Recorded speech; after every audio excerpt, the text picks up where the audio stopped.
So we are going to be making a plastic bottle drip waterer for an indoor plant. Here we already have a small plastic bottle that is already filled with water. So what we're going to be doing now is just to remove the cap from this bottle. You will want to use something with a very fine point to punch a hole to the inner part of the cap. You will want to make sure that the hole is very small so you don't have too much water escaping. So with that done, we're just going to replace the cap and prepare to do a testing on the system. As you will notice, it's just a couple drops coming from the bottle, so we will have to pierce a hole close to the base of the bottle. This will allow the water to flow more freely. So watch closely guys, what happens once that is done.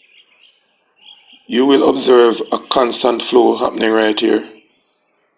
But that is not any major cause for concern, because once the bottle is turned, then you will observe that the water will start to drip instead of a constant flow.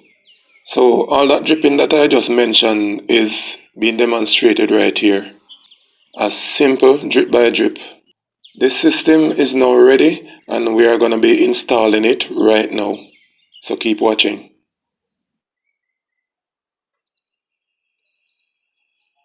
The system cannot stand on its own and we don't want to place it directly in the soil, so we're going to choose a support for it. So we're going to choose this nice little stone and we're going to place it in the pot that we're going to set the system. So we're just going to place the stone to one side of the plant, just like this. With that set, we're just going to take the bottle and we're just going to rest it on the stone so that the water drips from the bottle to water the plant directly at its roots. With this simple system, you can set it and forget it for a week or so.